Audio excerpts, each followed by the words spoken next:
there's always a part of you that feels like you have hardcore imposter syndrome because I wasn't anointed by Hollywood.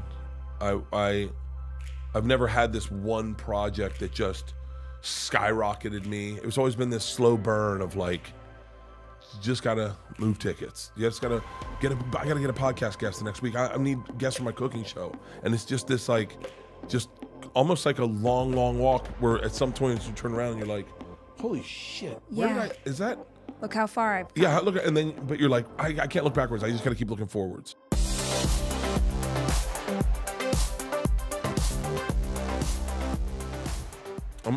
I'm a little old school. Like this sounds horrible to say. As I said, I'm old school. My personal trainer was talking about her mother ayahuasca, and I love her. She's awesome. But she's hippie vibes. She's like Aubrey would love her. Yes. Like, and I love Aubrey. I love Aubrey. I think he's fucking awesome. I think I've only met him once, but we've talked online, and he's the sweetest guy. He sends the nicest fucking messages. I love Aubrey, but like the part of the spirituality part, I think if I'm looking for spirituality, I end up going to church. Yeah. Like and that sounds drugs for me are to party with. Yeah. Oh, and so yeah. Like someone's like, I took mushrooms, but I did a microdose, and then I was like, yeah, you're supposed to fucking eat a handful, and then get Rain-X and put it on your windshield and just watch the rain run off. Like that's like, and not to say like I'm a little bit of a bro, a little bit of a meathead. Yeah. So like I'm not like I obviously respect anyone who wants to, whatever you're gonna find spirituality. I'm looking for it fucking daily. Yeah. So Yeah, I feel like for me, it was, I just wanted to know what would come up or what I would see or what would happen. If I could get rid of a fear of death or sincerely a fear of death or pinpoint my trauma, I would do it. What's the fear of death about? Come on. No, I mean, like, has that been with you always? Did you almost die once? No. It's just always been with me. I woke up one evening. I had to be 10 years old, so we were in our new house, and with a panic attack, one of my first panic attacks, and I realized one day my dad was going to die and I wouldn't have him, and I was like, hold on, it doesn't happen to everyone, right? And then I went in, I woke my dad up. My dad doesn't wake up nicely. He's like, what the fuck? What do you need? I did it the other day. My assistant woke me up the other day and I did it. I wake up, if he sleeps deep, and I said, Dad, I need to talk to you. He's like, it's 3 in the morning. What do you need? I said, are you going to die one day? And he goes, yeah, and so are you. And I had never realized that I would die. Wow. And I was like, wait, I'm dying? Like, fuck my initial panic attack. I'm dying. Oh. And ever since then, I have acute awareness of the fact that I can't stop it, that inevitably one day it goes black. One day it goes black. And it's such a deep seated fear in like I've said horrible stuff. By the way, I don't even know what I've said on podcasts because I just talk. I don't think. But like I've said, like I kind of wish my whole family would die with me so that we all go together and then no one parties without me. Like I have actually thought that before. The safest I feel when I'm traveling is when we're all on the plane together.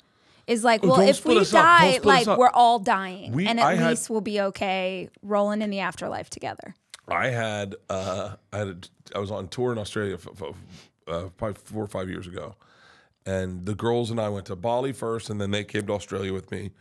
We all saw Australia, and then I went on tour, and so I took them to the airport with my tour manager, who's this Hell's Angel, Gavin from Australia. I drop him off at the airport, and he says, "Hey, mate, what do you reckon would happen if that plane they got on crashed?" And I said, "What do you mean?" He goes, "Well, what do you think the rest of our day would look like?" Like just a random. What the fuck? And I said, well, I don't think I've thought of that. I said, we definitely would go to a bar. I'd start drinking. I probably would look for drugs, I guess, to numb it. And then I was like, oh, wait, if that plane crashes, I'm fucked. Yeah. I am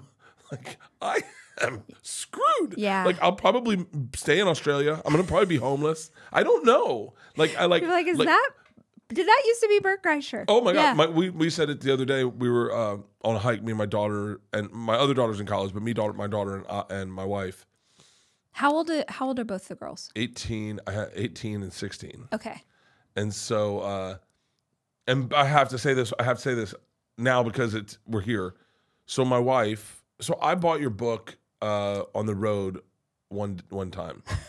Wow. For my daughters. Oh, so cool. I read it and I was just like, I was like, oh, that's like, I like that. The branding of it. It was like, I liked it. And I was like, I bought it for the girls. And so I brought it home and Leanne goes, I've already read that book. And I said, really? And she goes, yeah. And I bought about 20 of them and I gave them to all George's friends as they went to college. Holy shit. And I was like, really? And she said, yeah. And she wrote like inside it, don't need to read this right now, but when you turn 20, it's a good book to read. And so Leanne's like super excited that I'm here. Oh, cool! I wish she would have come. Well, she would have sat on the floor. No, she would have interrupted me and told me my stories are all made up. And so but we're on a hike, and Isla. I do this thing when Leanne gets sick, I get angry. Like when she gets sick, I go, can you not be sick? Because I say this in like the most loving way possible, but she's pitiful.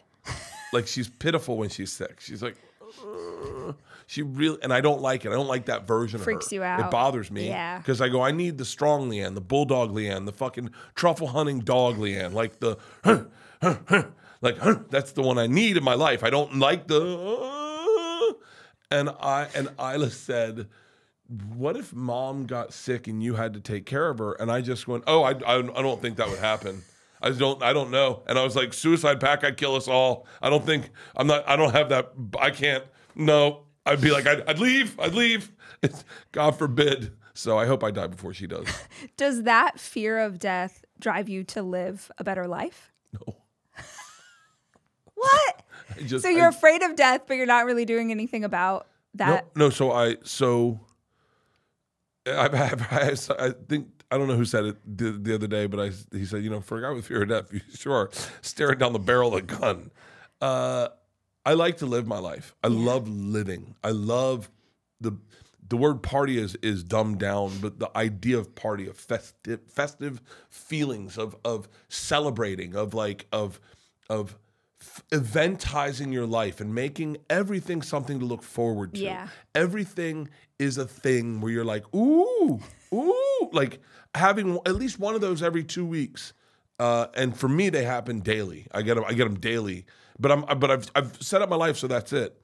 What are those things? Like I'm having dinner with friends. Or I'm doing a reveal for the Bucks New Jersey in June 5th, and then I'm gonna go play golf with my dad the day before that, and then Morgan Whalen's coming to the SoFi Center. Oh, and cool! So I love.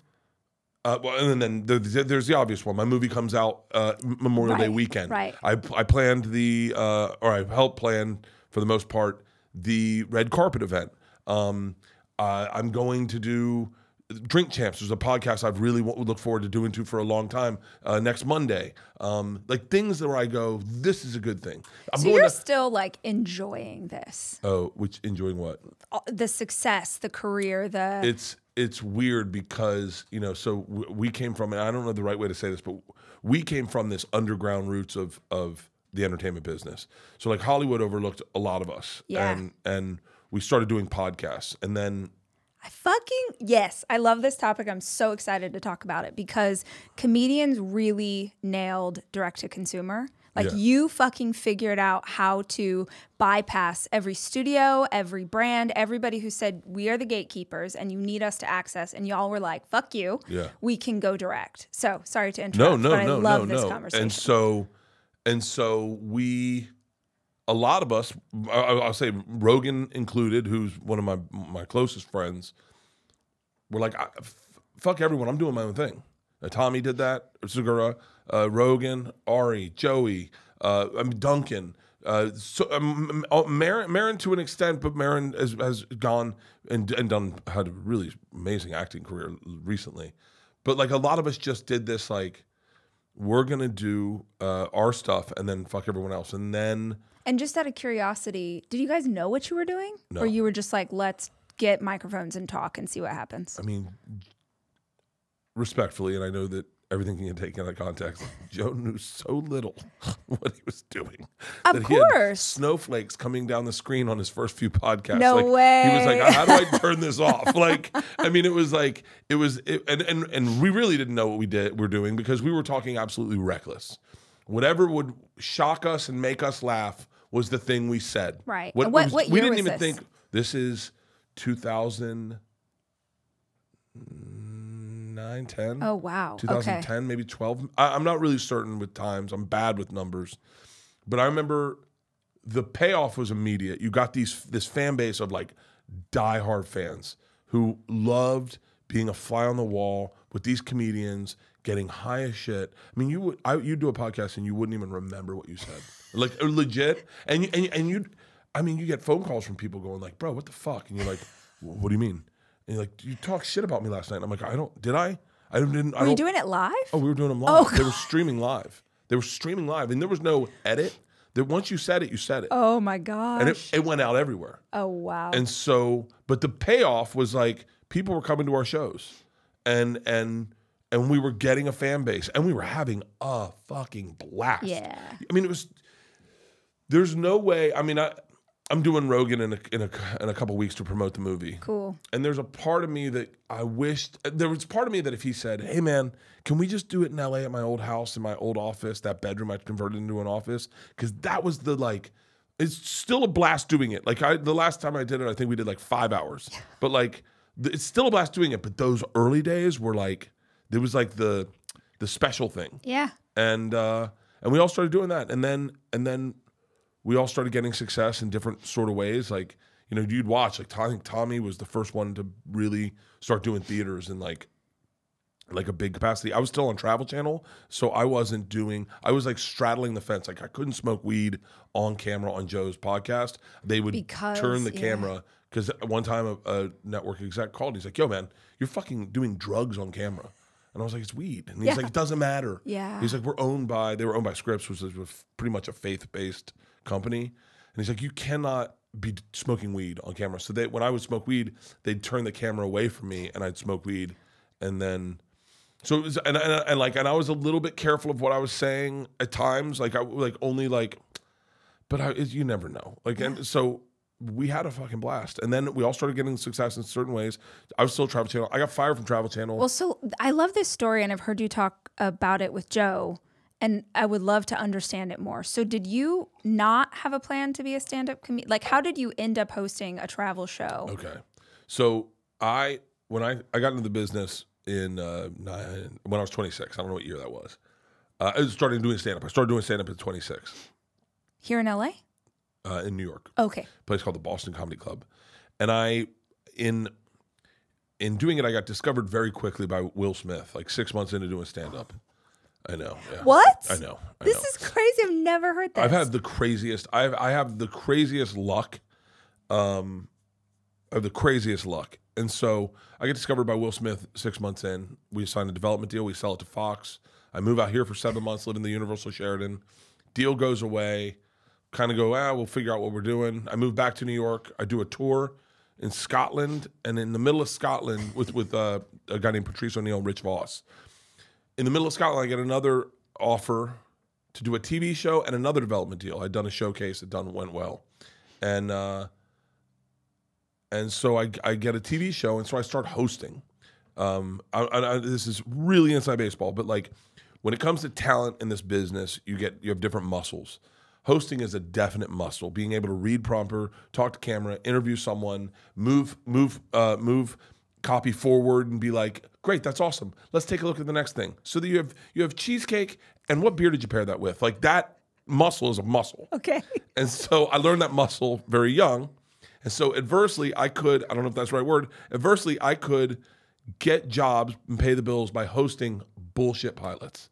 So like I did a pilot, The World's Best Dancing Dog. No. Where we searched the world for the best dancing dog. It was the worst pilot. I remember going to the first dinner with the team, director, producer, writer, everyone. It was for Animal Planet, and they're like, I go, they go, want a beer? This has happened a number of times, and I go, no, I don't want a beer. I'm going to be focused. I want to really hit this out of the park. And the guy goes, do you though? I said, what? And he goes, do you want to hit it out of the park? Or wouldn't it be nice if you just took the money for this pilot and this never went anywhere?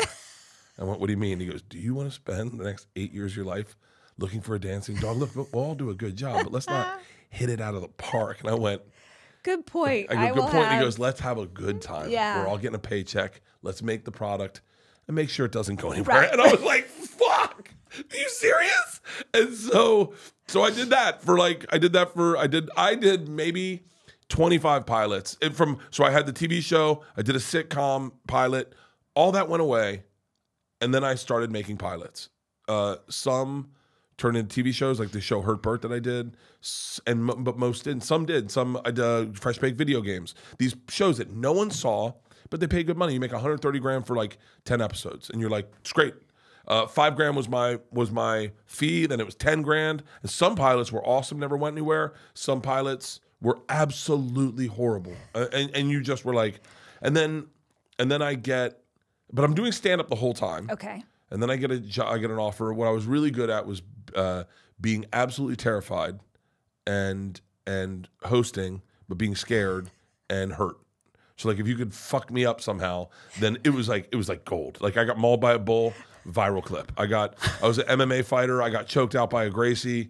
Like everything that every time I got hurt, I was a professional football player.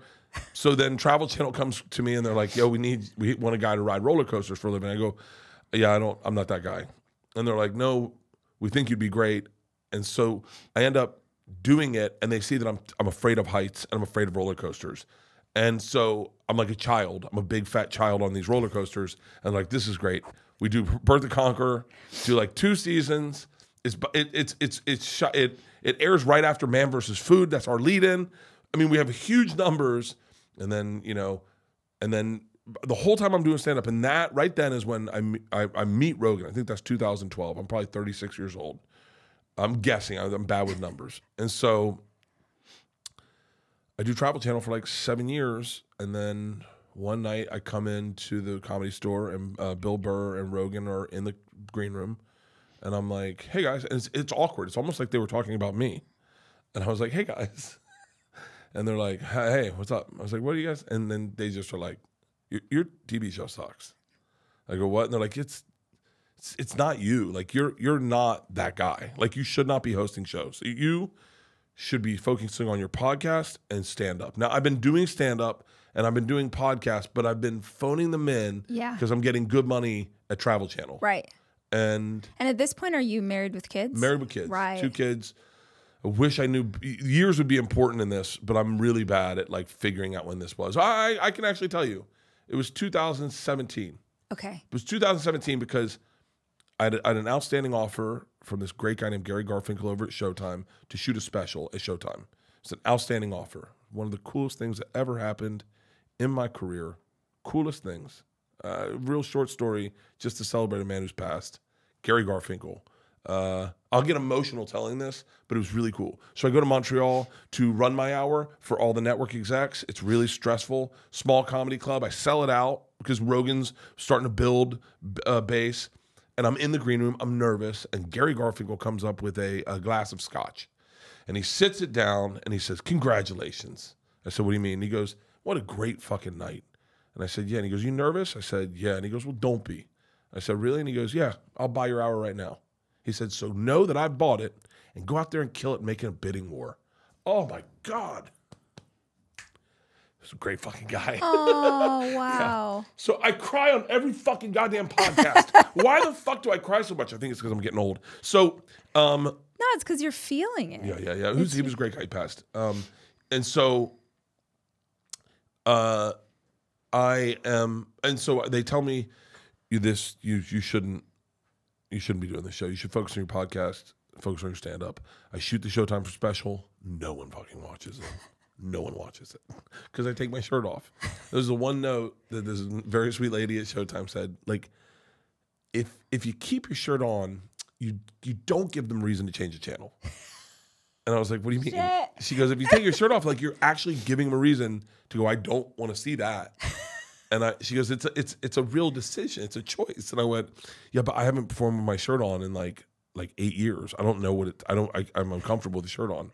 She's like, can we do one with your shirt on and one with your shirt off? And I was like, no, because you'll use one with my shirt on. Absolutely. And so I did it with my shirt off. No one watched it. It was the lowest rated special Showtime had ever aired. I misread my contract. I posted all the clips from my special, including the machine story.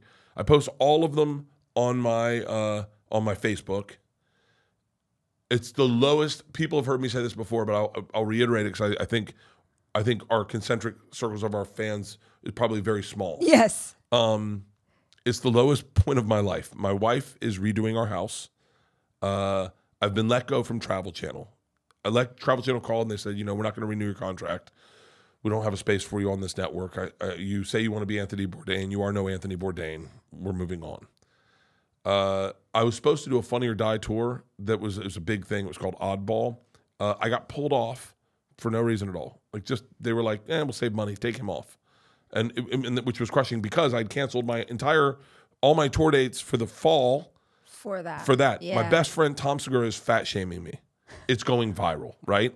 As a joke, or it's actually hurting your feelings? It's a joke. It's a joke. But he was fatter than me at the time, so it was ironically funny. Yes. But it was a joke. But it starts going viral, and I mean everything is falling apart in my life. I have one club date at Helium, and the manager on the ride back from radio, as I'm looking at a convenience store and a guy in basketball shorts, a wife beater, and a cigarette with slides and socks on, smoke a cigarette, and I'm looking at him going, how nice is his life? Going like I bet he doesn't go to sleep worrying about work. He just wakes up going, I'll have a cigarette. Guy isn't worried about health. He isn't worried about anything. I have had a very similar, where you're having to drive to something important or it's a big thing and there's a lot of pressure and you see someone just building a fence, fucking drinking a coffee, walking a wiener dog, just doing anything. Eating an ice cream cone. Right. I see people eat ice cream cones. I go, I would love to not give that much of a fuck. To be like, I'm just going to suck down 1,200.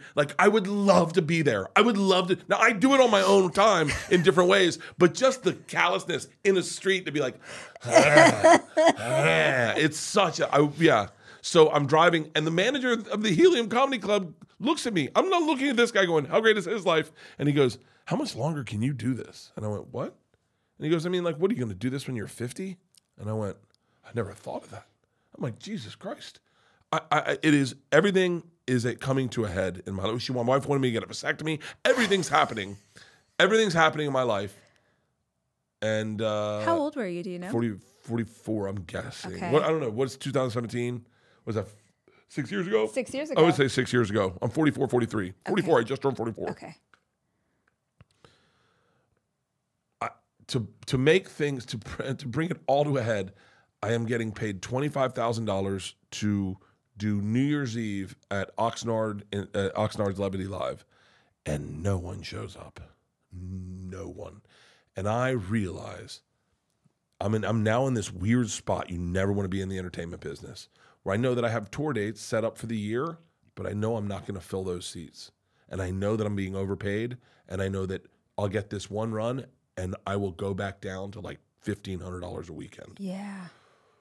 All of this is happening. Tom's fat shaming me. Rogan's loving it. He's like, we should do weight loss challenges on the thing. The only solace I have at this time is I stop giving a fuck about what anyone says, and I start focusing on me. And I start making content. I was doing a vlog. I was posting, and I learned how to edit. I learned how to post. I start doing promo videos to promote the upcoming shows. I'm learning all of this at that time.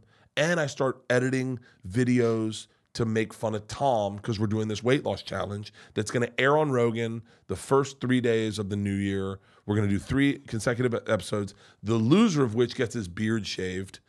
The person who loses the most weight shaves the other person's beard. I'm in therapy. All of this is and the machine story goes viral. I wake up one morning and my wife's like, I think your story's going viral. And I was like, what? She was like, 3 million people watched it. And I'm like, woo. And every time I'm refreshing, it's another 150,000, 200,000. And I'm still oblivious to what that means. We do the weight loss challenge. We have a fucking blast doing it. I lose. I get my beard shaved. We laugh hysterically. It's like the funniest Rogan episodes I've ever been on. I go to do my next weekend, and it's sold out in a blizzard. And I'm like, oh, that's interesting. I'm like, that's so crazy. Well, I guess my fears aren't that bad. Maybe it's because of the Rogan thing. I go to close my show, and I'm like, thank you. And the guy goes, the machine. And I was like, no, I'm done telling it. And he was like, the fuck you are. I brought 12 people to hear that story. Tell it. And I was like, huh? And everyone's like, yeah, we're here for the machine. And then I start looking and asking, and all my shows are sold out for the whole year. And I'm like, oh, that's insane. And so, yeah, I was doing stand-up. But at this point now, I got Rogan, I got Tommy, who are like, yo, we'll get you sponsors. I'll get you sponsors to get your podcast funded.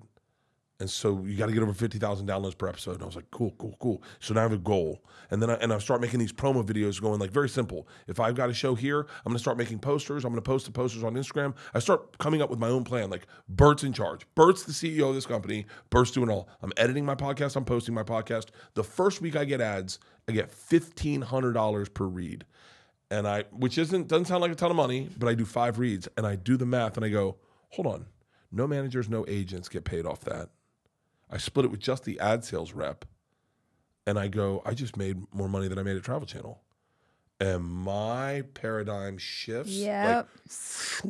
And that's when we all lean into this, fuck everyone. Yep. I remember people came to us about TV shows, and very recently, during the pandemic, people, like right during the beginning of the pandemic, people came to us TV shows, and they're like, hey, we want to pay you ... And I remember going like, I make that in a read. Right. Like that's one read. Right. That's 1 minute of work for me for what you want me to do in 3 days. Yes. And then I was like, well, and so all of us kind of like withdrew from the business and we're like, we have no boss. It's just us and our fans. It's a simple communication.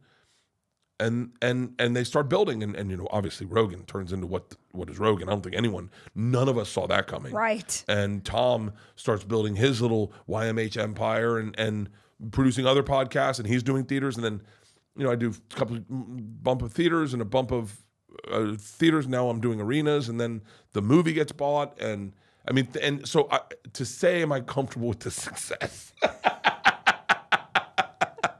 It's been a slow road. I'm very lucky that it happened later in my life, but there's always a part of you that feels like you have hardcore imposter syndrome because I wasn't anointed by Hollywood.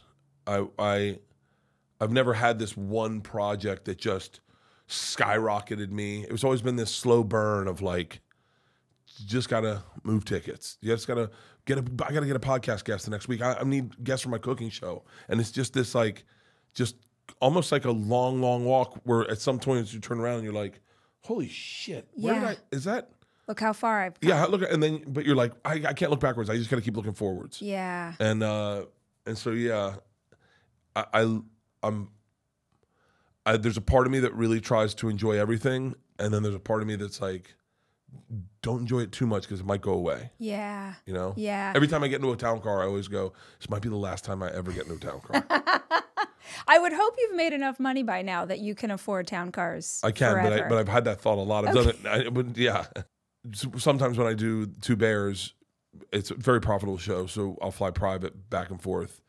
But every time I fly private to Austin, I always go, this might be the last time I fly private. It's the last time you're on And that's a very real one. Yeah. That's a very, very real one. Oh, I've definitely gone through seasons in my career where I exclusively flew private. It sort of does shift and ebb, and there are times where you have to fly private because otherwise you're not going to be able to make all of the things that people need you to make. I only do it if I can make more money. Right. It's like if you can do a podcast, if I can do 3 podcasts in a day, but I have an arena show the next day, then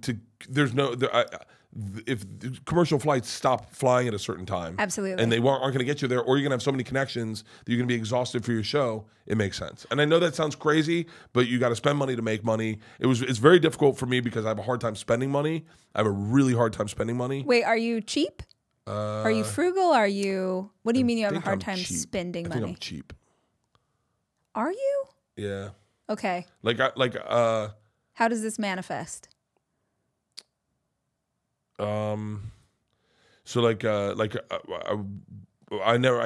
a Rolex that someone gave me. My dad gave it to me, which I wore. It was a really nice one. And then, but when I did the last, one of my tours, I started going, like, all my friends started getting Rolexes, and I was like, oh, those are really nice watches. I was like, maybe I'll buy a Rolex. And I was like, oh, you know what I'll do? I'm gonna treat myself on this tour. I'm gonna buy one Rolex to remind me of this tour. Yeah. And so I was like, but I made it I turned it into an interest, meaning there's no better thing than being like into something. Like it's so fun. This is gonna sound crazy, but like dogs. When you're looking to get a dog for your family, it's the funnest thing to be like, what breed should we get? And start reading Dog 101 on YouTube. On YouTube is so great. It's an Animal Planet show. Dog 101, and you learn about the breed. And Commodore, that seems like fun. Ooh, Doggo Argentino. I want to get. Ooh, maybe we should get a cat. What about a Savannah cat? Ooh, an F1 Savannah cat. And you do all this. It's so fun to do. And I started doing that with Rolexes. I started going like, what do I want? And I want to know what I want. And then they're hard to find. They were out of stock. No one had them, and you had to know someone would bring you into the dealer. Oh, you're getting like an upper level of Rolex. No, you're not getting the basic. No, just basic. They stopped selling Rolexes in stores and Rolex dealers probably 2 years ago. They ran out of inventory. No way. Oh yeah, it's impossible to get a Rolex. It's impossible to get a Rolex. There's one of the most valuable things you can buy. That's why I started getting into it. Yeah. Because you just can't get them. You got to know someone who knows someone to get you one. Or you're buying vintage. Or you buy vintage, or you can get a dealer. Or you can get a dealer. Vintage. Yeah. Yeah. I already saw that. I like that. Thank you. Sea Dweller? Deep sea. Deep sea? Yeah, deep sea. Yeah. So I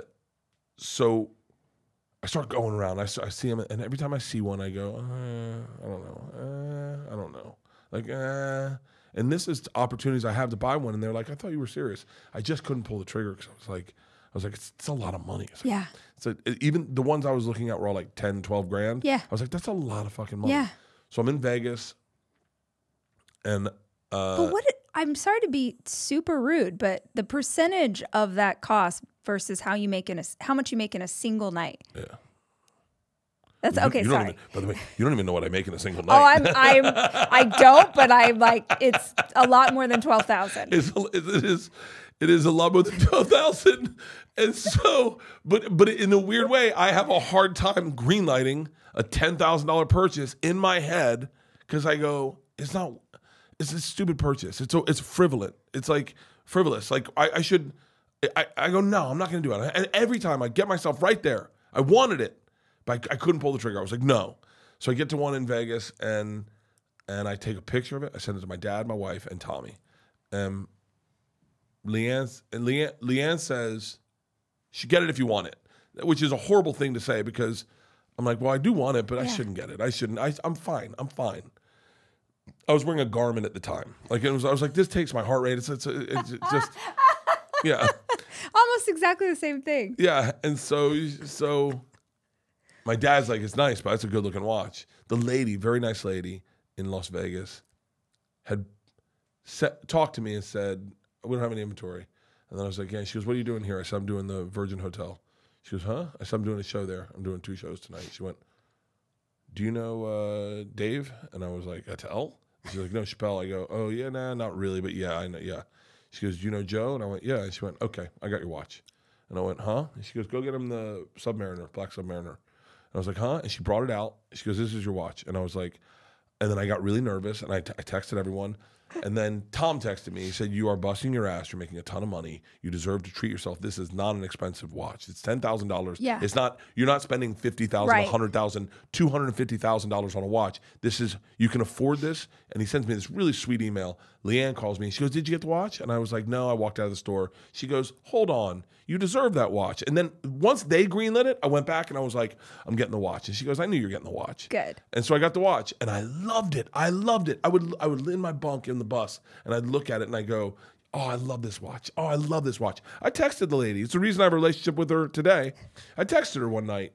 So cool to text people when they don't expect it to show them love. Yeah. And I texted her and I said, I just want you to know, I love my watch. Like, I love looking at it. It reminds me, I go, it's a fun story to tell that you were like, this is your watch. Yeah. And so you know what's even cooler is me and Tom did a show in Vegas, and I was like, yo, let's hit her up and have her just pick 2 watches for us. So I hit her up, and she was like, cool, I'm not going to be there. Your watches will be ready for you. And I was like, ooh, I can't wait to see what watch I got. Like, it's almost like, and she got me it's exactly the watch I wanted. And so I was like, shut up. It was so fun. So like, I love that energy. I love and then I was wearing 2 Rolexes for like a week. Because I was like, I love this one. My wife gave me this one, and I can't take this one off. Yeah, that's good.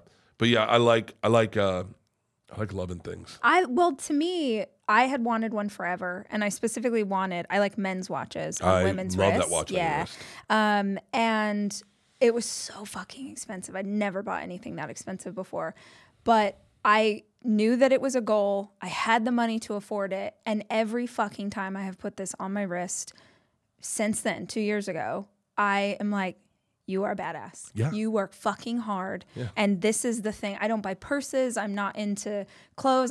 But this, this is my thing. So. When I bought the recent one, it was so much the watch I wanted that I didn't tell anyone I wanted because I wanted to give it to my daughter, Georgia. Oh, cool. And so we all went, Georgia was home for a period, and for like a little weekend or spring break, and I had the watch, and I said, just so you know, when I said earlier I wanted to buy you a watch, this is the watch I wanted to buy you. And I pulled it out, and she put it on, she goes, this looks great. This is a good-looking watch. And I was like, yeah. She goes, I didn't know, I like a big watch. I go, yeah. Yeah. And then, of course, Isla, my fucking lunatic, goes, what about the one on your wrist? I go, hang on, I'm getting buried in this watch. She goes, no, I want that watch. She goes, I want that. Let me see it. Put it on. And then she put it on, and she would put it on and hold it on her wrist like this. And so then they went through all my watches, and they're like, we're going to pick everything we want. Right. Yeah. And then I was like, what about my necklace? And they're like, keep it, bury him in it. So. What is the necklace? Oh, my. It's a bunch of saints, patron saint of hopeless cases, St. Jude. He's my guy. Yeah. I had the only time I think I've ever dealt with depression or anxiety. Like, I deal with anxiety a lot, but legit, probably depression. I say that half-heartedly because I don't know what it must be like to be really depressed. Because I'm just saying the thing I thought it was. Right. Was when I was first moved to New York. I wasn't really doing stand-up yet. I had my one night stand I've ever had in my fucking life. You've only had one night stand? I mean, I had a lot of sex. I'm not a big sex guy. I mean, I'm a big sex. Wait, you haven't had a lot of sexual partners? Partners, yeah. I've had a lot of sex, but I've always been very monogamous. Right. I'm, I wasn't built that way, but then my first sexual experience was so bad that I was like, I'm built that way. Like, I don't do this well. It's like if you sang karaoke and you were really off key and everyone laughed at you. Yeah, you'd be like, I'm not doing karaoke in front of anyone. I'll sing in the shower, but I'm not doing it in front of other people. Like when you were a teenager? Oh, yeah. It was just bad. It was just not. It was. I guess everyone's is bad. Yeah, it's got to be. If you don't know that everyone's is bad, then you're like, it's just me. Right. Did the person have experience? Yeah, she had been with someone else before. See, that also feels hard. I feel like if you're a dude and you like feel like you have to know what you're doing, and she has experienced it before. Yeah, and I don't know. I would love to like hit her up and like. Be like, hey, do you remember? I mean, she has to remember, I'm sure, right? You would hope, but I hope so. Yeah, it was pretty quick. It was over so fast. Who even knows? It's like getting a booster shot. Right. You like feel a little prick and it's over. Yeah, exactly. It's only gonna sting a little. It's fine. It's fine. So, so I had whatever is depression and anxiety. It was anxiety and depression and whatever the fuck that was. And I was in New York, and I was like. I was drinking a great deal trying to figure out what was going on in my brain. And I was behaving irrationally. Internally, but internally irrationally. Yes.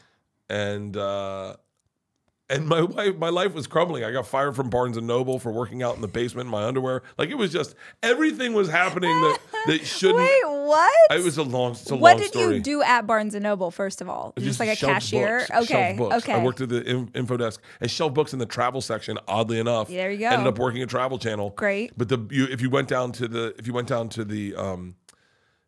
basement, you had to take the freight elevator, and if you took the freight elevator, no one else could come down because you had the freight elevator. So you had like a moment to yourself.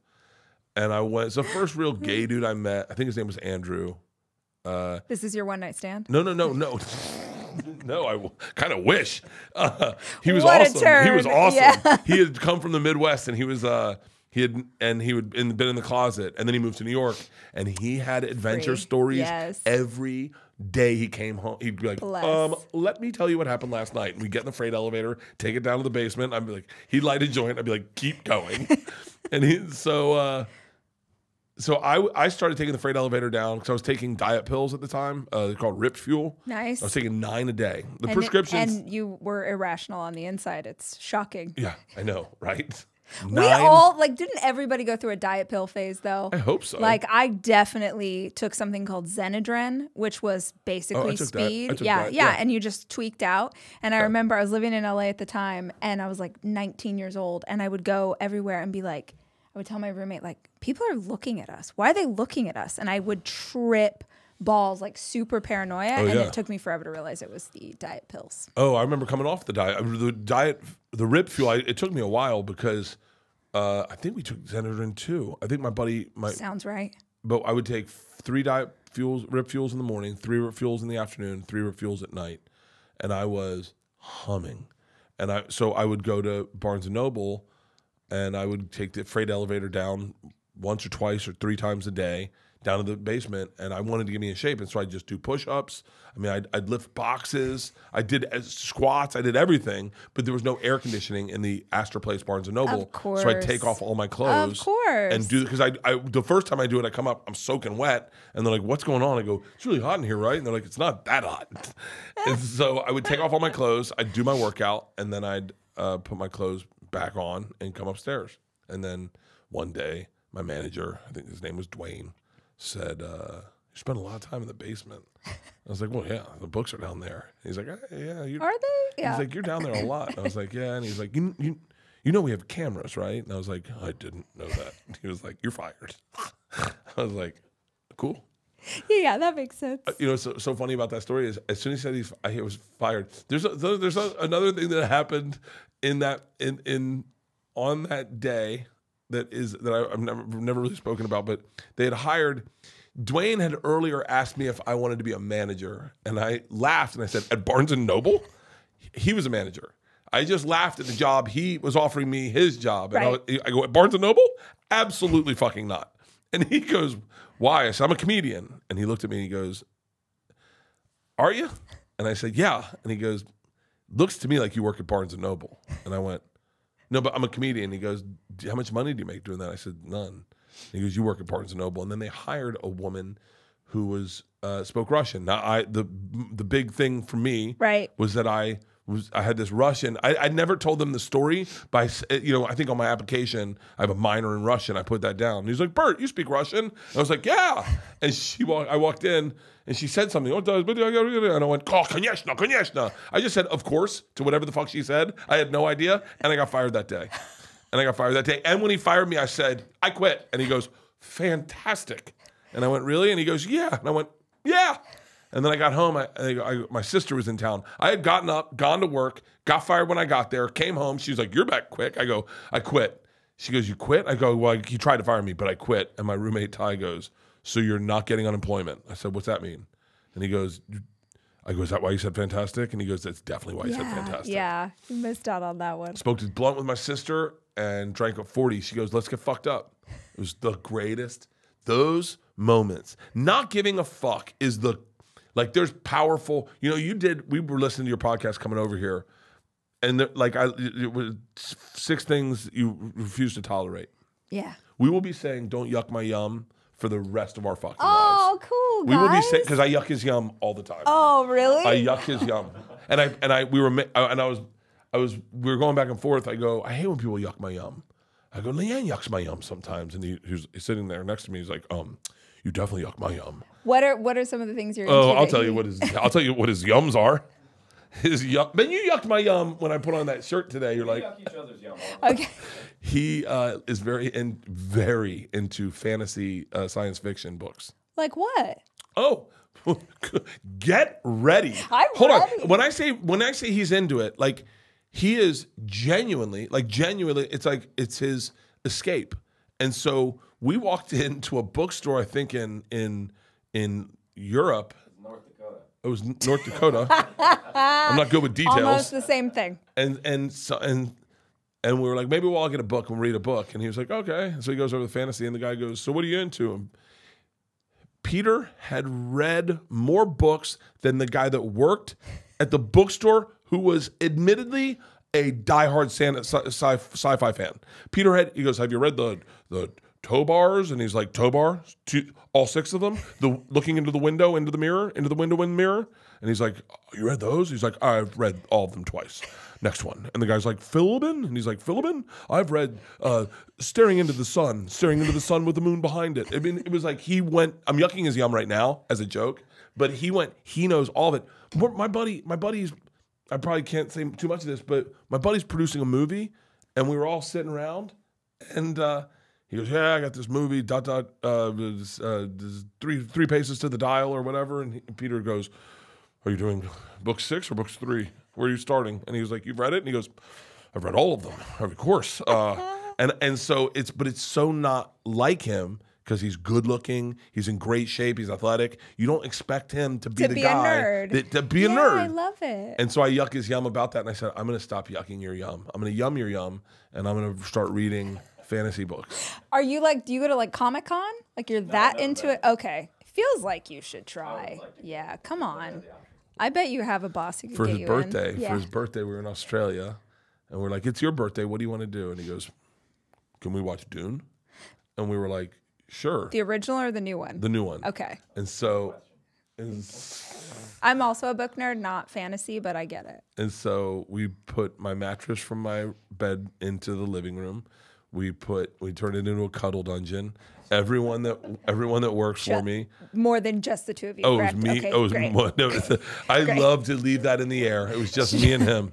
Cuddle dungeon. My trainer, my cameraman, my social media manager, Peter, my tour, the openers. Holy shit. We all sat in this room and watched Dune, and he was the only one that knew what was going on. So every time we'd be like, kind of go, who the fuck's this guy? Right. It was kind of bright, and it was a dark movie, so yeah. you couldn't even see anything. You couldn't really see anything. It was wasn't the right quality. Yeah. Denis, I guess that's who directed it. Oh, okay. Denis. But Denis Villeneuve, I would love if in Dune 2, just a little more light. Just slightly. Just turn up the brightness. Just the littlest bit. But yeah, so I don't know how I got onto this yucking. The yucking, the yum, and it's his thing. And Australia, it's his birthday. Yeah. Yeah, I like it. But yeah, so. I don't know how we got on that tangent. We're talking about my podcast you guys were listening to on the way over. Yeah. You did say something, though, that I would love to understand because I'm fascinated by this. What does it take for you to travel on the road and do all of these? Number one, how many shows? If you're doing a world tour, how many shows is that? I'm going to ballpark it at probably 80. Holy shit. And is that a year, 18 months? What does that look like? It's a year. So it used to be, I used to be able to get through 30 cities in like 10 weeks, 9 weeks. But that was when I was doing theaters. You do 2 shows a night. We're doing arenas right now, or I'm doing arenas. It feels weird to say, so it is like a brag, but it's also so that's why I say the we, because because it is a we. It's 18 people. Like I travel with 18 people at all times for every show. Yeah. But I personally travel with probably 7 at any given time. And it's really weird because at times, this tour manager, Gavin, it used to be just me and him when I go to Australia. Just me and him. He's an old Hell's Angel, and it was just me and him. And this year, when I showed up with 7 people. And we had to have a Sprinter van, and we had to have a caboose carrying all our luggage. And he looked at me, and he was kind of like, he's known me. This is my 3rd tour with him in Australia. And he's like, things have changed. And I was like, yeah. He was like, he's like, personal trainer? Yeah. I was like, yeah. I only bring my personal trainer with me because without her, I'm not healthy at all. Yeah, you need accountability. Because I party, but if she's there, then I do wake up in the morning and I do work out. And the only way I can right my boat is by working out. I have to work out really hard, not like kind of hard, like aggressively hard. Today I did cardio, squats. I did 6 rounds of squats, descending in weight, or descending in reps versus raising in weight. And then I did 4 AMRAPs. I did a 6-minute AMRAP, a 5-minute AMRAP, a 4-minute AMRAP, a 3-minute AMRAP, and then I was supposed to do a Tabata, but my face was getting red, and I was like, I'm gonna look like the inside of a watermelon for this podcast. Right. So so I work out really hard, and I think it's the only reason I can party the way I do and just get through my day. Yeah. It's crazy because it used to be, it's always been just me. Yeah. It's always, I say that all the time. I always say, I used to do all of this. I used to do my social media. I'd post my podcast. I'd get the phone call about my tour dates. I'd book my tour dates. I'd fly. I'd sell my own merch. I'd pack my own merch. I'd do it all myself. And then the first card to fall was a personal assistant. And the first card to fall was a tour manager. I needed a tour manager because we got a bus. And we were like, okay. And then I got a personal assistant. And then I hired a cameraman to help me get content. And then I hired my cousin, who was an editor and a cameraman. And then the pandemic hit, and I realized how many people I was a paycheck for. And so I hired everyone, and I said, I created a tour. I won some awards for it, but I created a tour during the pandemic that no one was touring. And then I said, what if we did drive-in movie theaters? Yeah. And so no one had done it. And my agent got a EDM promoter to figure out how to do it. We brought in our own stage. We connected we had a 4-camera shoot that we shoot onto the big drive-in movie theater screen. All the audio got pumped into the car seamlessly, so it was seamless audio. And we did. I was signed up to do like 4 dates, and we ended up doing 30 cities. Wow! And during the pandemic, but what happened is we did 4 dates, and then the first night, we were in North Carolina, and everyone came out. I had weed. No one had been around each other. I had weed. We're all tested, so we're all in this bubble, all of us. Not just my team, but a group of 12 people setting up stage, running cameras and all that.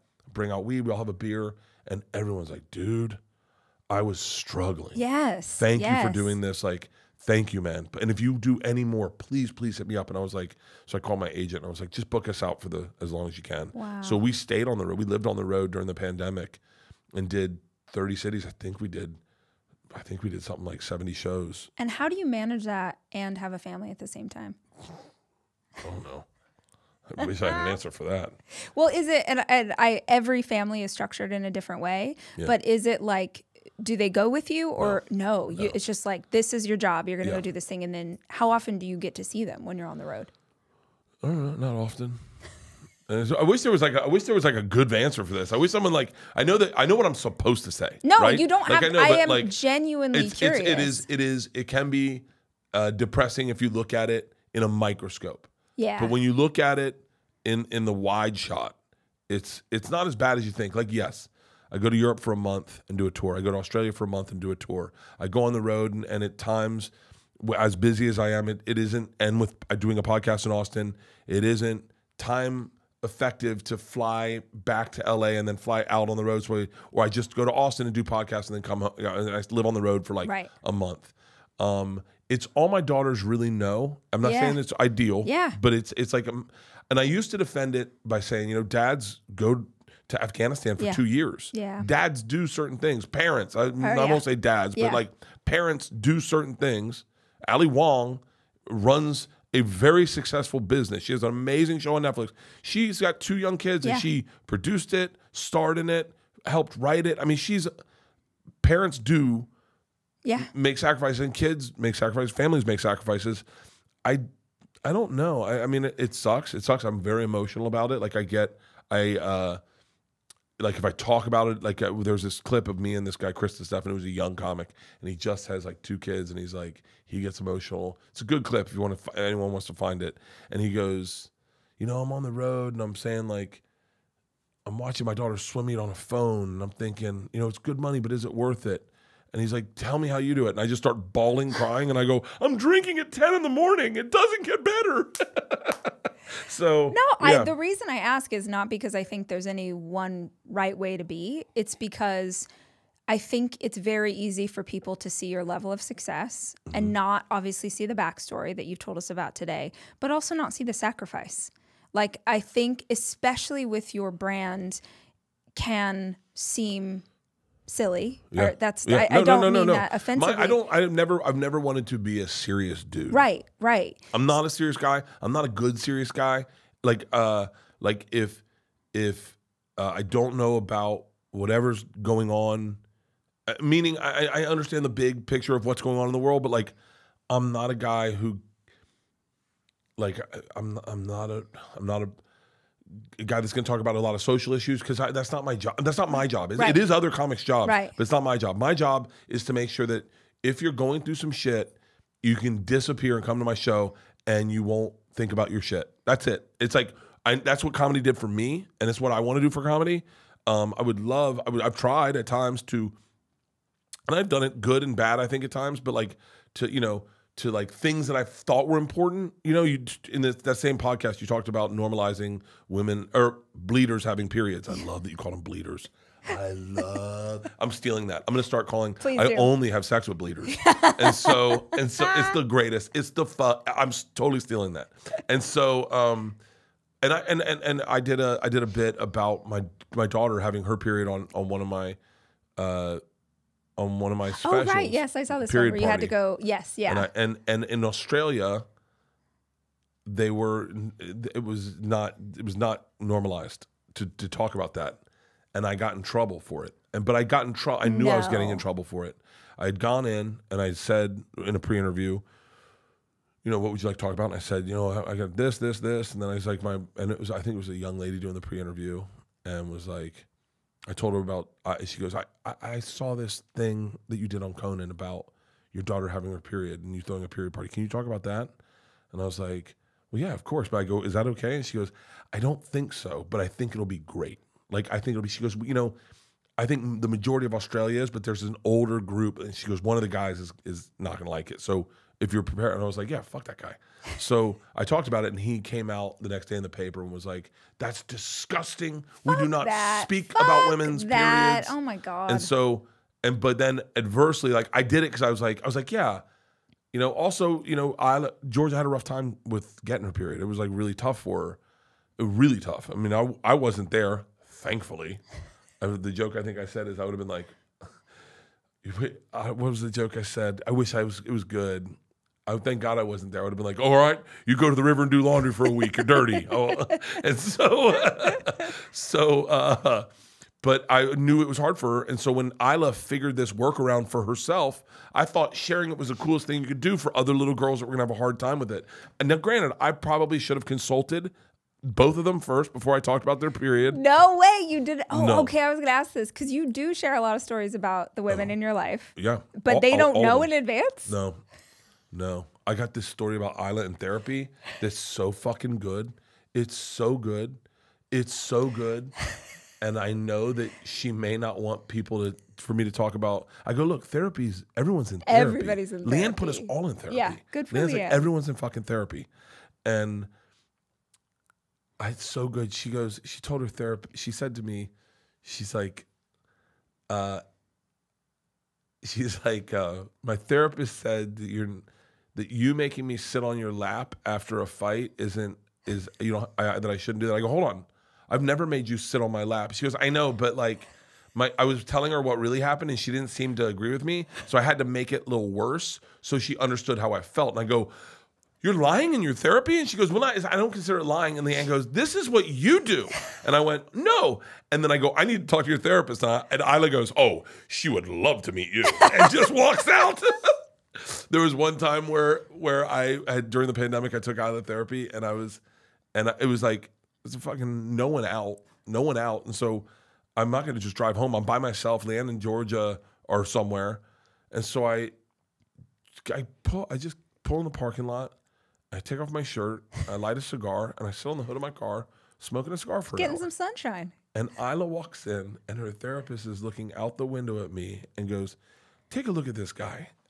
And Isla goes, huh? She goes, look at this guy. And Isla goes, that's my dad. Perfect place to start. And so yeah, like I would love to talk about that on stage. I can talk about it on a podcast because like part of me goes, but once it goes into a special, that's when there was a joke that Isla told me that I offered her $10,000 to put in the special, and she said no. It was so good. Oh my God. It was so good. I don't remember which one it is. It feels like a newer one of yours that I have to tell you. The ending story where you guys go to a escape room. This is the new one. I literally could not breathe. I was laughing so hard. I could not. So wait, can I tell you yes. how the sausage is made on that one? Yes. Which is really interesting. Pete was there. I was on stage, and my daughter Georgia's in college, and I'm figuring out this hour now. I had more material than I needed, but I didn't have a closer per se. So I do Netflix specials a little differently than maybe everyone else. I'm hyper aware of the analytics, so I make sure that my best joke, my closer, is at 22 minutes. And at the time, my closer was this raffle story of buying all the raffle tickets. Yeah. And so that was my closer. It killed. When Leanne goes, "That's me," yeah. the place goes nuts. So I moved it to 22 minutes, and I didn't have a closer. How long is the whole special? 57 minutes. Oh, so you're doing your closer at halfway? Yeah, because Netflix analytics said that people only watch 30 minutes of a special. So I figured if you're only going to watch 30 minutes of a special, take your closer, put it at, have it end at 30 minutes. And if they only watch that, then at least they've seen you putting your best foot forward. Yeah. But if you do that, and it's been proven with my specials, my rate of retention is very high. And so people watch. Case in point, you watched my whole special. Right. Well, the reason you did is if I had done it the way we used to do specials, you would have gotten to 32 minutes and been like, I think I got it all. Yeah. But what you do is you go, well, I'm just going to hammer you. I'm going to give you. I'm really obsessed about how to create a special. So I didn't have a closer, and I'm on stage, and Georgia calls me on stage. She's at college. I mean, so if you get a call from your daughter at college, you're like, what? What's up? What's going on? She's like, nothing. I'm just calling you. I haven't talked to you in a while. And I was like, okay. Do you need anything? She's like, no. What's wrong? And I was like, I'm on stage. She goes, oh, what are you talking about? And I said, and I'm on speaker. Of course. I go, nothing. I go, I don't have a closer. And she goes, did you tell the escape room story? And I go, what? She goes, you remember when we took Nana and Papa to the escape room? I was like, no, I didn't tell that story. She goes, you should tell that story. I go, I don't really remember it. And she goes, remember, we only really wanted to go to watch Papa lose his shit, and the audience laughs. And I go, oh, yeah. And she goes, and you had a panic attack? Audience laughs again. I'm like, oh, yeah. And then she goes, do you remember it wasn't in a mall, it was in a dude's house? Big pop from the audience. And I was like, oh, yeah. And she goes, do you remember that you were gonna shit your pants and Papa threw Nana into the wall? And the audience is going crazy. I go, keep going, keep going. And she goes, that's it. I'll talk to you later. I love you. And hangs up. And I'm like, hold on. And so literally, I started a group chat with everyone. I was like, what? I don't remember it. Guys, I literally had a panic attack in there. So I don't remember the nuances of the story enough to tell it. And that became a closer. But Georgia, a good Russell Howard. Not Russell Howard. Is it Russell Howard? A great comic in the UK said, and I didn't really get the reference, and I still don't. I was talking about my daughters, and he goes, "She's your Jiminy Cricket," and I went, "Yeah, okay." I don't really get it. Jiminy Cricket was Pinocchio's conscience. He was the person who helped keep him straight and figure stuff out. Yeah. Georgia is my Jiminy Cricket. Thank you. Yeah. I nodded and I went, right. Yeah. I never researched it. You had to check it out. When I was watching it, I was wondering, this sounds so stupid, forgive me if it's a dumb question, but do you make up things to make a joke funnier? I won't necessarily make things up. And I have tried to because I go, that would be great if that happened. Right. Only because what happens when you make things up is they become, for me, not for, and I've seen other comics do it and it works brilliantly. Okay. But for me, I go way too fantastic. And, then aliens came. But I'm unaware that it's too fantastic. Yeah. And then people are like, huh? Right. I mean, yeah. And so what I will do is I will withhold information that would make you feel something. Do you have an example? I have a perfect example. At the end of the Machine story, is one I'm most famous for. Is my movie. Is based on this one story, which we haven't even talked about. I'm so excited just based on the trailer. But the end of the story, when the Igor went. Everything is factually accurate. When he goes to the cop, and he starts getting in the cop's face, fuck you. And then the cop looks at me and goes, and I walk over. Real actual thought.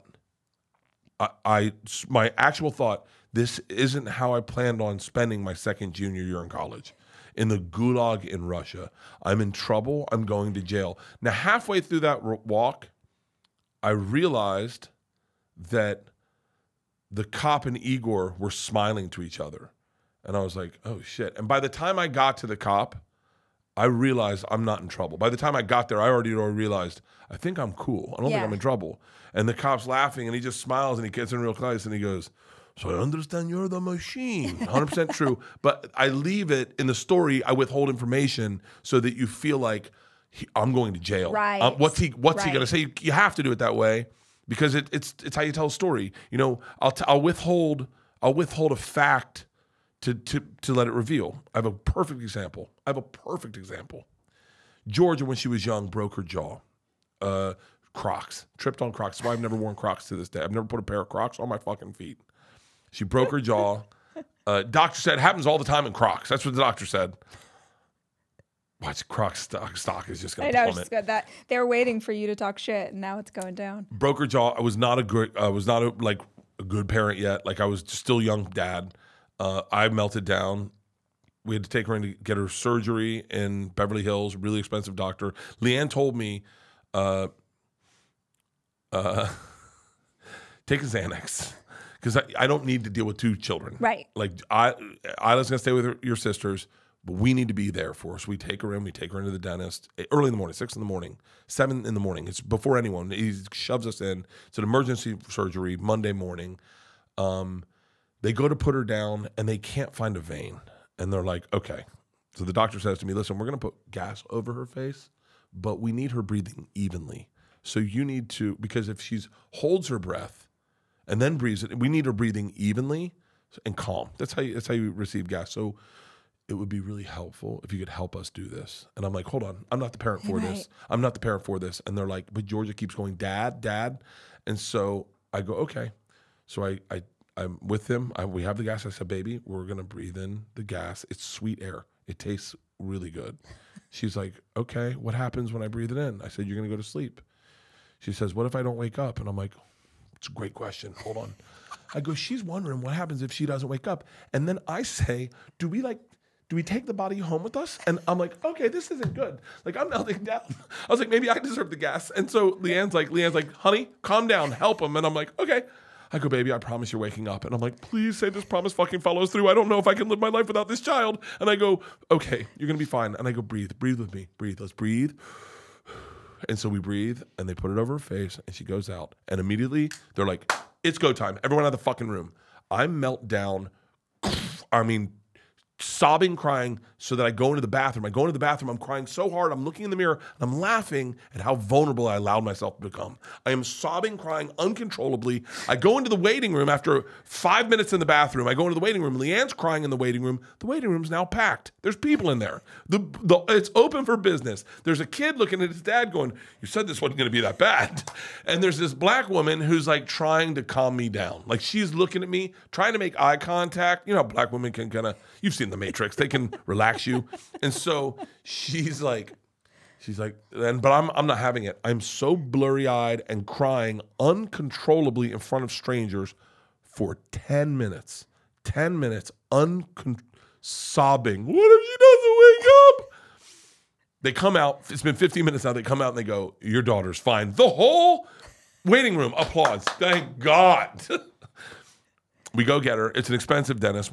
She's got gauze in her mouth, blood all over. They've pulled the teeth. They've reset whatever they need to do. They take us into a little couch area with a curtain, like in a little receiving room to let her wake up. And Leanne holds her. I'm standing. I'm shaking now.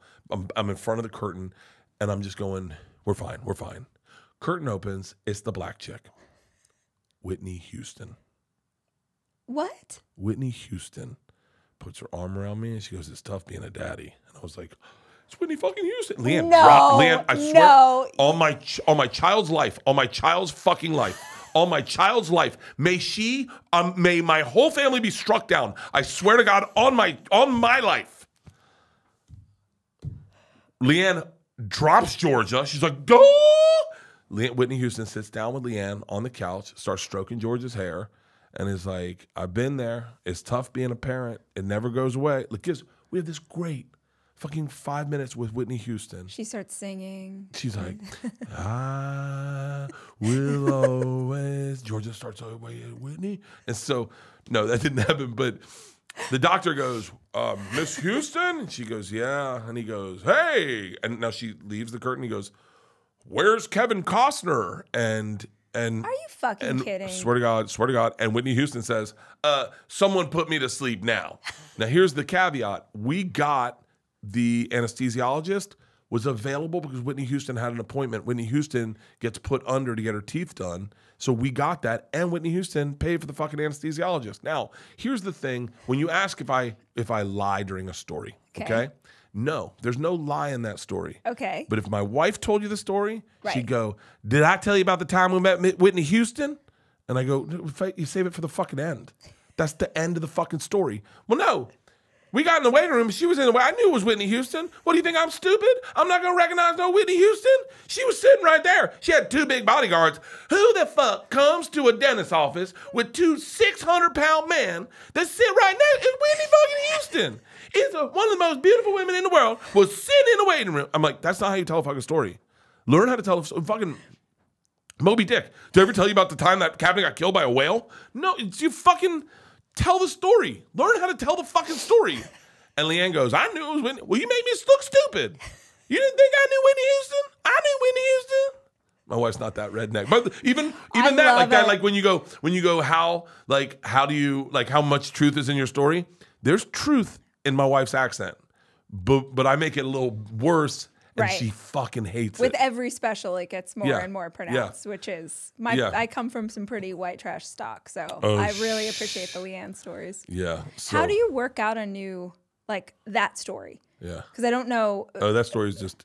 I mean, like if you're gonna build a new special, let's say, do you have jokes on your phone? Do you take a notebook? Like, how do you start trying to figure out how to tell a joke? A lot of it's writing on stage. So Peter sits off to this side of the stage. And we'll write down everything I do, like write my set list. And he's really good. Now he really knows me. And so anything new he'll write down and kind of highlight. And then we'll compile all the new shit. I'm not really good at recognizing anymore. I'm not really good at recognizing good stuff. Oh. My family's better at going like, did you talk about that? And I'm like, oh, shit. And then if I tell you the story, I don't mean this arrogantly, but I'm really good at. I've always been really good at telling a story. Like I've always been able to read a room and tell a story. I've gotten much better. I think The Machine changed my life. That story, I was forced to work on it because I told it on Rogan, and Rogan's like, you have to tell it on stage, on his podcast, and everyone's like, no. I was like, it's a stage. It's not a stage story. And he's like, no. And he said to his audience, you chant out The Machine until he tells it. Make him tell the story on stage. He's only been known in this machine. And so I had to start telling it. And so I told it for about 4 years before it got good. I mean, it's a long time to tell a story and have it bomb. But in doing that, I learned a lot of valuable techniques in storytelling. And number one is something I like to do. Number one is you need to have an ending. A story has to end. Like a story that doesn't end is the fucking Hobbit. Like the fucking, when you got done, you're like, hold on, what happens next? You go, oh, they did another one. And you're like, oh, cool. So I guess we're going to wait 8 months for the end of the story? Right. And they're like, oh, that won't end it either. And you're like, oh, great. So these are episodes? Yeah. Like a story needs an ending. It needs a solid ending. And I learned that with The Machine. And then I learned it on accident with this really cool moment. Isla was... I had a joke about Isla keeping her deodorant in the refrigerator, and she would keep her deodorant in the refrigerator, and then she'd rub it under her nose. And I go, what the fuck is that? She's like, mind your own business. And so Isla was the most unique human being that I think has ever walked on this earth until someone yucked her yum. And that's why I like that phrase. Yeah. And so, then I had another story about Isla. I was on edibles, and I thought I was done parenting for the day. And Leanne's like, "Hey, Isla needs to talk to you." It's like midnight, and I go, "Baby, I'm not in a place to talk to her." She's like, "She's freaking out. She needs to talk to you." So I walk in her room, and this is a perfect example of like, these are two stories, right? And changing the facts really helps.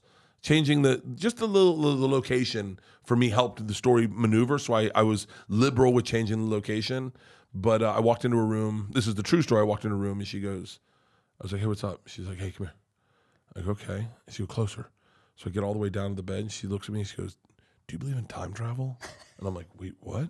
By the way, I'm high as shit and I do believe in time travel. So I'm like, "Yeah, why?" And she goes, "Would it be possible for me to come back from the future to tell myself a secret?" And I'm like,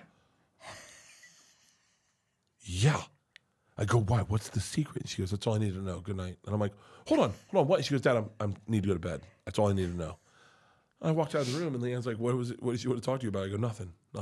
So then what happened is one night and now those were two stories that were just like, dun dun dun. And one night I was drunk in Calgary, and I messed it up. I said, I started the story of the deodorant in the refrigerator, and then I stopped it midway through, of like, she puts it on her nose. There was an end to it. She puts it on her nose, and then I started telling the marijuana story, and in the beginning of telling the marijuana story, I realized I didn't finish the other story. Oh shit! But then I realized, wait, hold on. In the telling this, I was like, I bet I have an end to I bet I can mash these two up. Yeah. And so I said, Isla keeps her doing refrigerator. I saw her one morning. She put it on her nose. The other night, I'm trying to make edibles. I say, overserve myself edibles. Isla comes into my room in the middle of the night, and she's like, "Hey, do you believe in time travel?" I said, "Yeah, I do." She goes, "Why?" She goes, "That's all I need to know." She leaves. I go, now I'm high as shit, laying in the bed, going like, is there a 30-year-old version of my daughter sitting in her bedroom going, "What did he say? I told you I was real. Listen, your dad's going to die, but we can save his life. First, I need you to put your deodorant in the refrigerator. Time travel smells like shit. We're going to rub it under our lips." And then what happened is the audience applauded. And I got off stage. I wish I knew the name of the comedian because he was a really good comic for only doing it 4 years. And I said, "Dude, that joke had like an applause break." He goes, "Oh yeah, I applauded too." I said, "Why?" And he goes, "Well, because I knew it was over."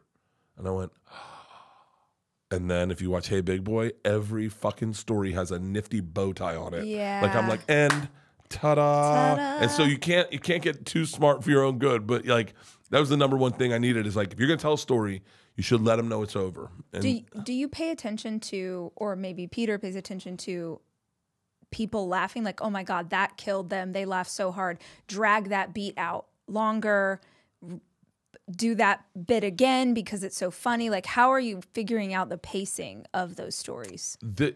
He's good. Now, please correct me if I'm wrong. He's better at telling me when they're laughing for the wrong reason. Oh. Or like when it's a gross laugh.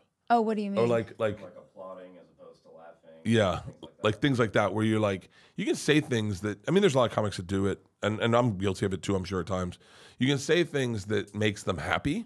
Mm. You know, like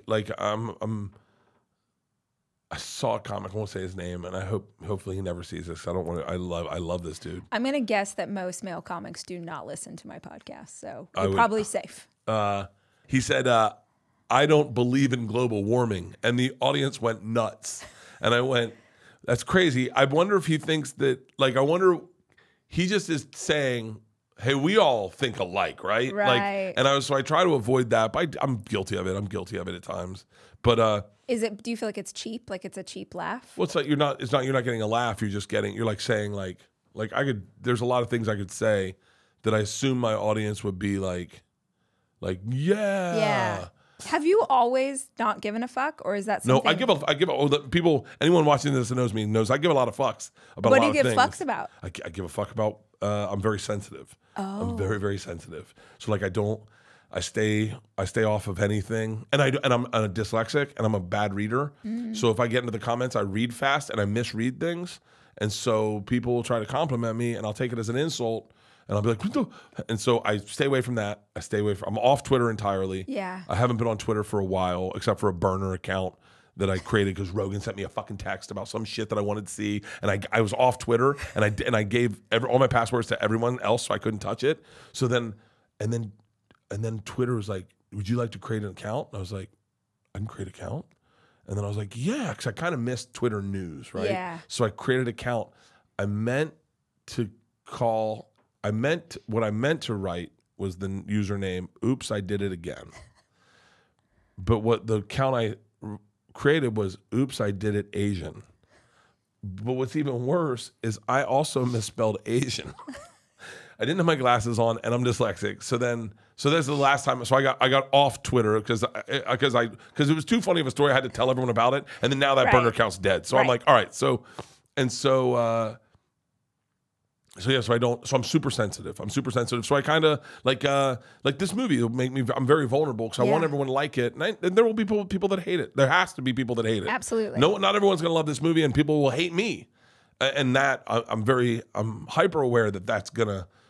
Well, so I find this fascinating. Obviously, I have my version of this for sure, but I guess I just assume that when you're as successful as you are, when you're like a bro, it feels like you're sort of protected in this culture of you don't give a fuck. That like if someone's like, I hate that guy, you're like, fuck you. I'm flying around on a golden jet. Like it doesn't. That's why they say fuck you, and then that's also why it hurts. There's like me and Tom got a lot of heat for flying in private jets and posting it on Instagram. My whole take was like, that's what regular people do. Like I know you want to try to pinpoint this as we're now out of touch, that we've changed. Right. No, the fact that we're videotaping ourselves on a private jet means that we are still normal, the same person. Because let me tell you, any one person that hates on us for videotaping us on a private jet, if they were put on a private jet, would immediately videotape 100%. Themselves. It's what you do. Yes. My friend Sandy flew on a private jet from Oklahoma to LA. She flew on a private jet, and she sent us 20 of the dumbest pictures of her on a private jet. and they were 20. She took 20. She was by herself.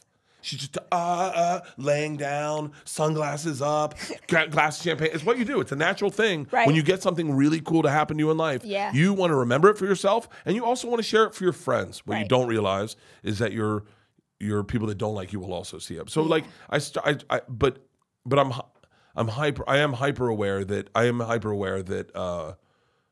that I can overreact with sensitivity, and Tom has been really good at kind of pinpointing like, don't worry just about don't even consume it. Yeah, don't consume it. So I'm really off everything, but I'm sure it'll get back to me, or maybe the movie won't do well. There's so many things that like go where I go, like I was talking to Kevin Smith the other day, and like you get a couple personalities, like the machine. Like I am the machine.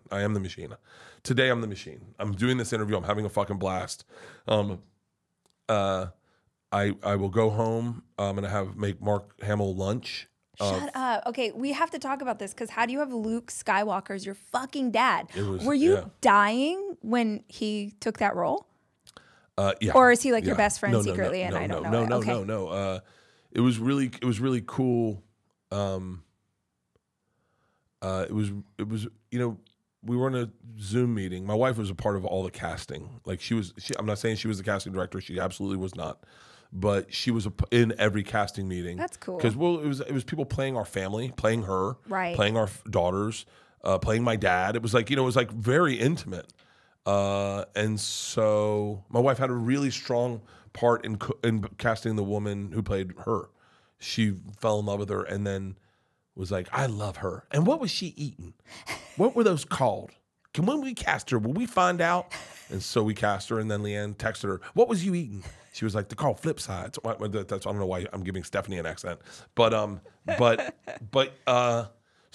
we're on a conference call. I keep crediting Mary Parent, and I'm almost certain it's Mary Parent. But if it wasn't, I apologize. But Mary Parent's a gangster. She's a fucking gangster. I love her. She runs Legendary, and she is a gangster. A gangster. Like I mean this wholeheartedly. If my daughters grow up to be like Mary Parent, I'm I'm set. Like she just is. When you work for a woman like that, who is just in control, in charge, makes decisions, doesn't fuck around. Like it's a really inspiring thing to see. Cool. Man or woman, but like having 2 girls. Yeah. So Mary Parrott, we're on the phone. She just goes, I know who's going to play your father. And we're like, really? Now we had been talking about a bunch of different names. She goes, Mark Hamill. And everyone's like, Luke Skywalker? And she's like, Mark Hamill. We've set up a Zoom for next week. I want you to Zoom with him. Give me a call immediately. Tell me what you think. And I set up a Zoom with Mark Hamill. And the first thing he says to me is, why don't you wear a shirt? And that's exactly what my dad says. Wouldn't it be nice, like a nice collared shirt or a blazer? A blazer would let people know that you're there to work. And I'm like, this is my fucking dad. This is my dad to a T. And he was my dad to a T. And he does so many things that my dad does. There's so many parallels between Mark and my dad that and there's so many parallels in so many parts of this movie that are like, unwittingly, we write a script about a father and his daughter not getting along, and at that exact time that I leave for the movie, Georgia tries marijuana for the first time. I kind of fucking spin out. I start turning into this helicopter parent who, because I was raised with a father who, when you did something wrong, his energy got here, and everyone cowered. Well, I was a guy that was like, why aren't there fucking collars on the goddamn dogs? We keep collars on the goddamn dogs. They're 150 pounds. I can't get them. Yeah, everyone collar. Like it's so. Then if that's how we're dealing with collars on a dog, then why would I ever tell them I'm smoking weed? I might as well lie. And if I get caught, well, I know it's going to be at least collars on the dogs. Right. So I'm dealing with all this, and I'm not connecting with Georgia, and who's my Jiminy Cricket, who's like my buddy, like my wake up at 5 a.m. Hey, do you want to go take a walk? And hey, Dad, this is the kid. This is, hey, Dad, this might be the last time that we can hold hands because I'm getting older. And you're like, oh, fuck. What the fuck are you doing? Like, this is a weird kid. You know, like she's a really sensitive, tapped in, tuned in child. And so we go to do the movie, and the movie is about a father and his daughter having a disconnect. And so now every scene with my daughter, played by Jessica Bohr, is like real. It's real. Like that we have a fight. One of the most, at the beginning of the second act, very end of the first act, we have a moment. Jess is a great actor. I'm not a great actor, but I'm good with working with great actors. And she does this thing where, you know, Peter Atencio is like, I need you to really like, I need you to pull it out of him. Like he needs to break as a dad right now. And she got me to cry in the first take. I think we used it. She got me to cry. But she did it with this. She put water in her, not water, but she made herself cry. Her eyes watered. And she's such an adorable young lady that I went, it's just like Georgia. They kind of look alike and they're friends. And I just was like, I go, hold on. And I did what I do to Georgia. I go, don't fucking do that. Because this is now Broken Bert. Everyone get ready. This is Broken Bert. I did not like girls. I did not like people crying in the house because I didn't think it was fair. I thought, I'm not allowed to cry. I got to use my words. You got to use your fucking words. So if Leanne or Georgia are allowed to cry, I go, don't fucking do that. Don't fucking, because now the conversation's over. You just won. And I said exactly what I do. And I go, don't fucking do that. And then I think she had gone through some issues with her dad. And then she started crying. And she's like, no, you're making this about you. This is not in the script. And then I just go, this isn't fucking fair. Why are you doing this to me? I'm not the one. Like, it was such a real fucking scene. Leanne's there. Leanne's on set. I fall apart crying. I go into the garage. And they're like, cut. I'm in the garage. And they're like, come in the garage, like, that was fucking amazing. I go, give me a second. Leanne comes in, she's like, what's going on? I'm like, I can't stop crying. And she's like, what's going on? I go, I'm thinking about Georgia. I gotta stop. It was like, I'm getting emotional talking about it, but like, yeah, it was, and then, I mean, there's so many parallels to this movie about my real life that like legit parallels that I would just, I mean, it opened up floodgates in me crying that I have not been able to shut off. I'm welling up right now, but I'm there, I think, you know, like I'm there as a dad and as a, like mostly right now where you're like, I'm really tapped into, I cried the other night at dinner with my daughter. It was me and her. Leanne was doing this. She does this lady's business has like a small business, and so for every year, Leanne throws a party there with her friends. They close the place down, and they all just spend a bunch of money to help the lady's business. And across the street is a really nice restaurant, Vitello's. And so Isla's like, yo, let's go to dinner while Mom does her shopping party, and then we'll catch a ride with her home, and it would just be me and you. And I was like, yeah, great. And so I don't know what we were talking about at dinner. I don't know how we were talking about this, but I started talking about my buddy who had passed away. He killed himself. And I started telling her a story. I'm not going to tell the story, so we know I'll cry. But I was telling a story about when we met, when he was in 7th grade and I was in 9th grade. I was friends with his older brother. And what happened the day we met, we were surfing, and he was just a very pure person. Pure person. And I started crying, telling her the story. And that's how dialed in I am to my emotions. And then Isla just leans in and goes, hey, big guy, everyone thinks I'm breaking up with you. Pull it together. And I'm like, what? She goes, they don't know we're dad and daughter. You're crying. This is awkward. Stop fucking crying. Yeah. She got you out of it. Yeah, she got me out of it. She made me laugh. And then she said, if you ever cheat on my mom, I will never talk to you for the rest of my life. And I went, hold on. Hold on. I go, wait, why are you saying that? She goes, I'm just letting you know. If you ever cheat on Mom, I'll never talk to you for the rest of your life. I go, well, what if Mom cheats on me? She goes, I get it.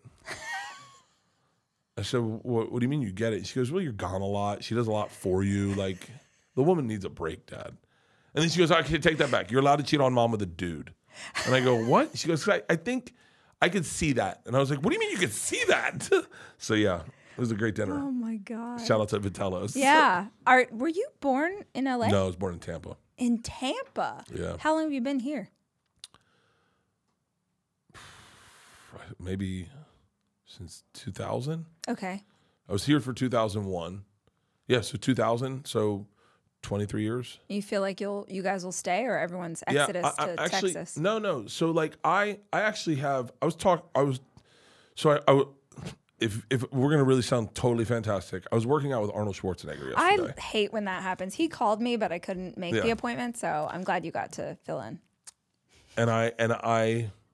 I'm not gonna. I don't want to tell you his day, but it's really fucking cool.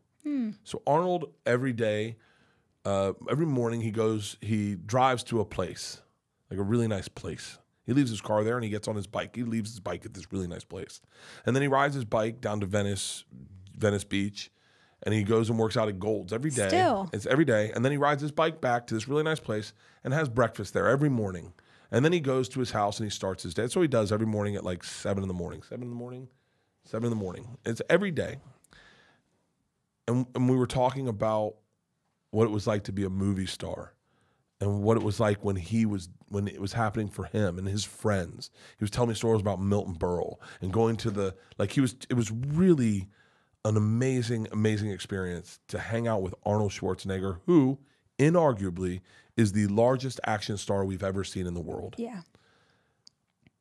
And then I went to breakfast and at Shutters on the Beach, which is really beautiful. And if you're just living in LA and you're only in your little nook like Sherman Oaks, you should probably venture out because there's other parts of LA that are pretty interesting. Absolutely. So we're having breakfast at Shutters on the Beach, and Ed Norton gets up and walks past us. And I'm not good with recognizing famous people, but I just went, Ed Norton.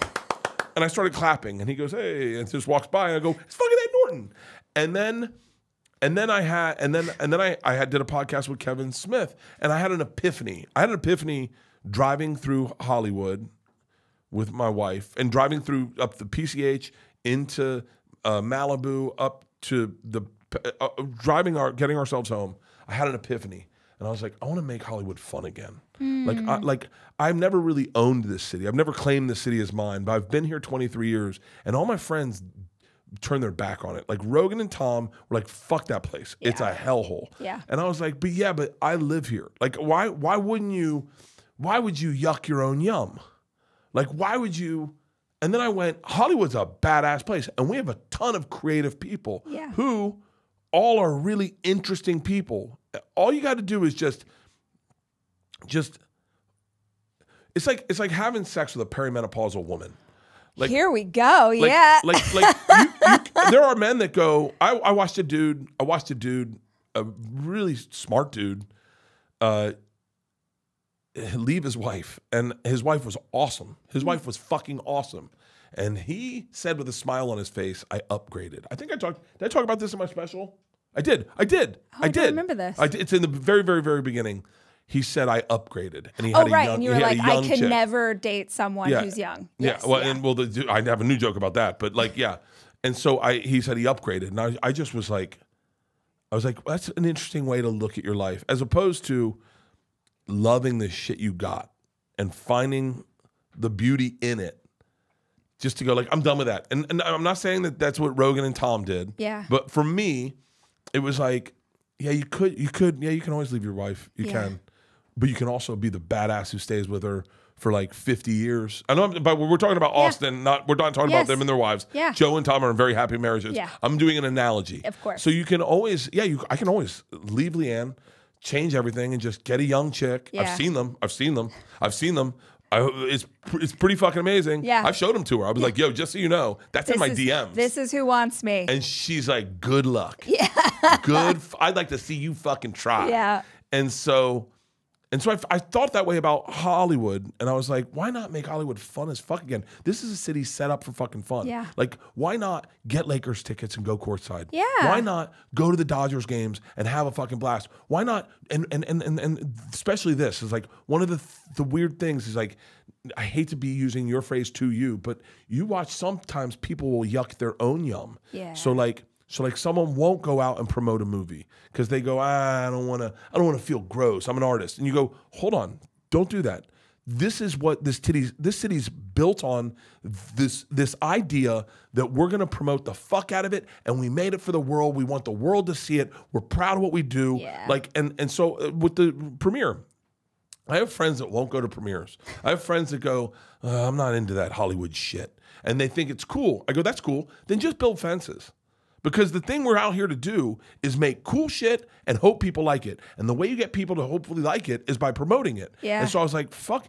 They were like, do you want to do a red carpet or like a premiere party? I go, dude, I want to spend more money on the premiere party than we do on the movie. Like, I want to make it huge. I want to turn it into waste management. I want it to be live golf. I want people throwing beers at people. I want celebrities afraid to come because they go, and I want to invite the fans. I want to do stands where the fans get to remember how fun Hollywood was. Right. Because we went through this whole pandemic where we didn't have it. Yep. We went, and now everything's going to streamers. And I'm telling you, there's people.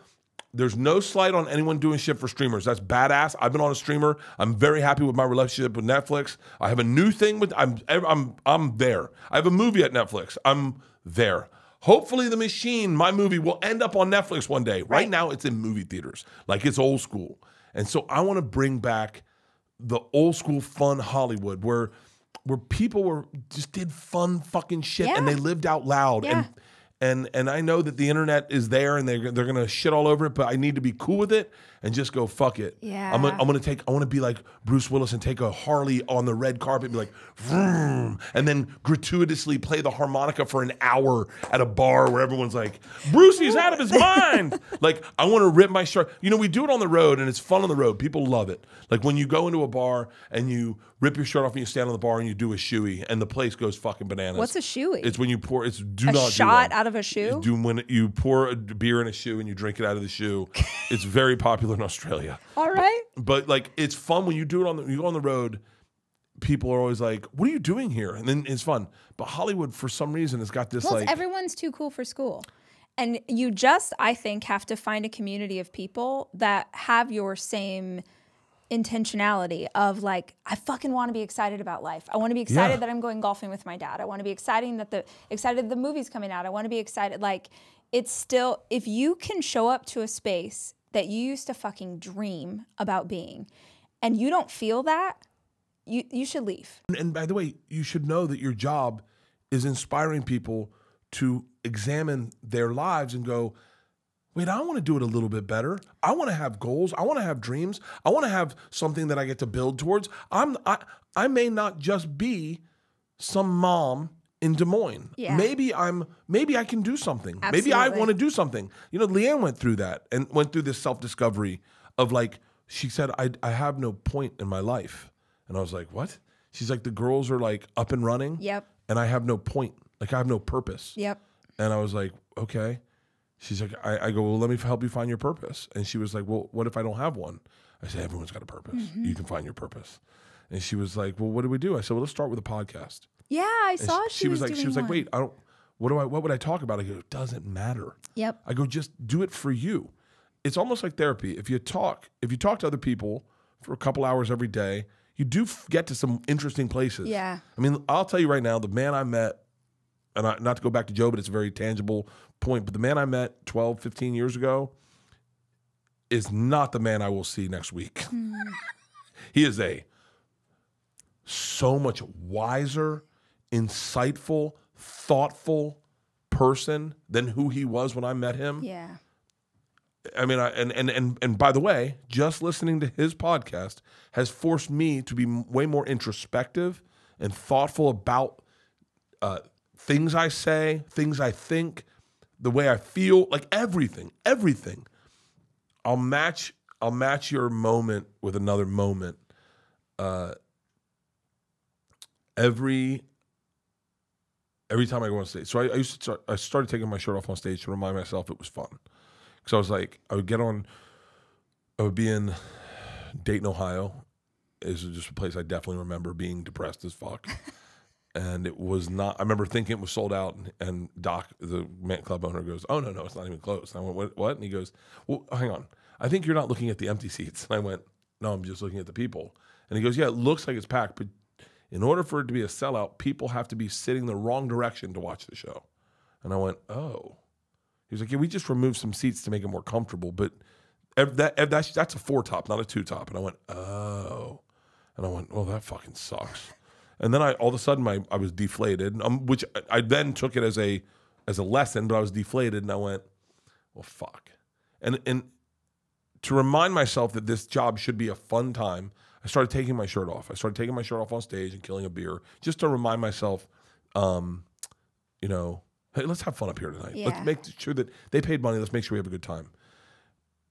The reason I kept it off is one time in Columbus, I ripped it off and I forgot to put it back on, and we talked about something else, and then 20 minutes in, I was like, oh shit, I haven't put my shirt back on, and this woman in the back's like, keep it off, and I was like, okay. And then I did a whole set shirtless, and this comic that I really respected was like, dude, I couldn't do a joke shirtless. You did a whole hour shirtless. That's insane. And I thought, I'll keep taking my shirt off, and then when I go to shoot my special, I'll put a shirt on. It'll be like Superman. Like, fuck, it was the dumbest thing. I'm swimming in overalls right now. It was the dumbest things, and I realized, oh, I can't perform shirtless. I can't perform with a shirt on. I've got to do it shirtless. So now that was the origin of taking the shirt off. Now, it sounds silly. People go, you're gonna still take your shirt off? Is that your thing? Every time when I go on stage, there's a moment. It's really cool. JJ and Brendan will take me back with Pete. They take me to the back. And I have a cold beer. I have 2 cold beers and a big cup and a coffee, and we'll watch my intro video, which is a promo video before I go on stage. It's kind of fun to watch. It's like a highlight reel of me, and then it gets to a certain point.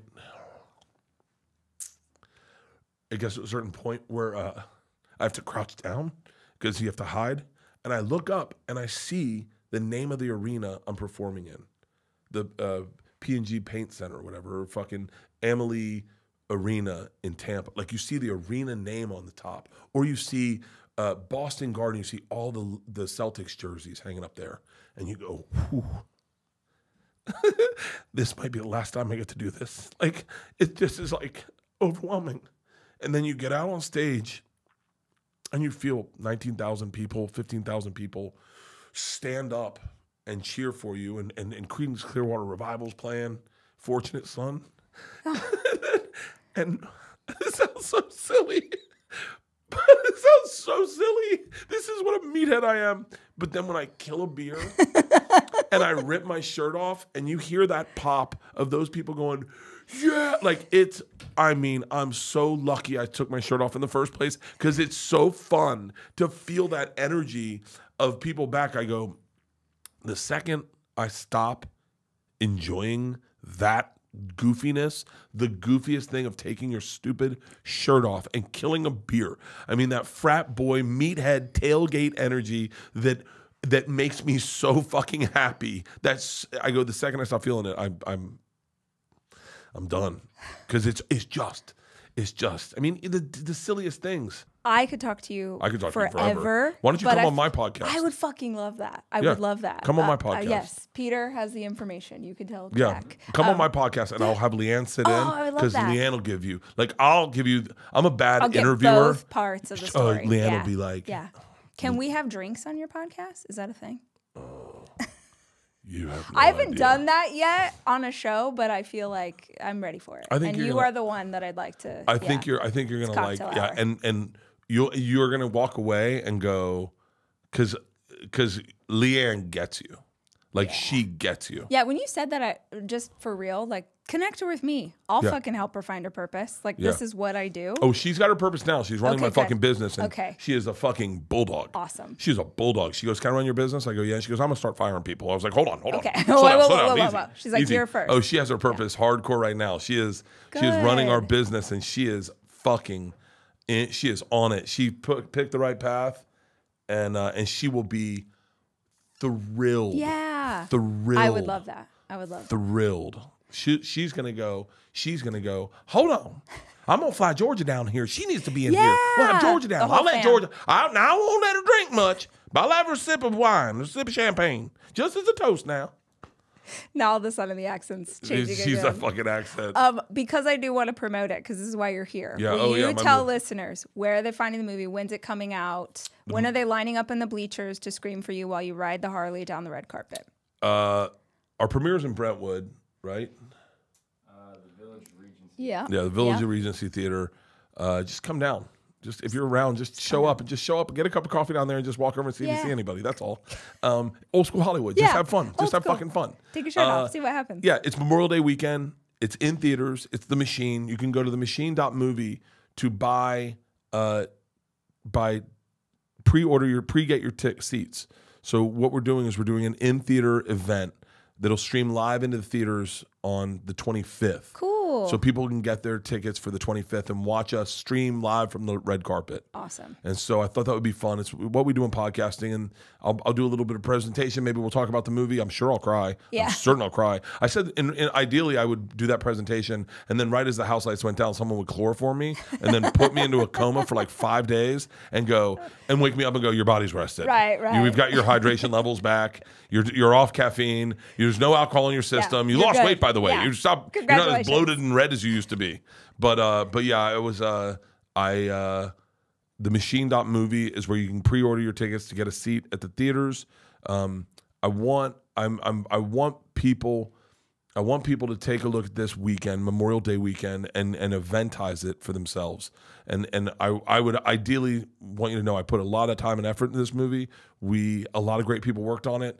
So come out and support old school movies, movies. Go to the theaters, put on a pair of sweatpants and a sweatshirt, get comfortable, know your order. I want you to think, Tuesday, what am I getting at the movies? Right. Extra large popcorn, Junior mints, 2 hot dogs, Junior mints, the Butterfinger little bites, and a large Diet Coke. And by the way, they sell booze at a lot of these theaters.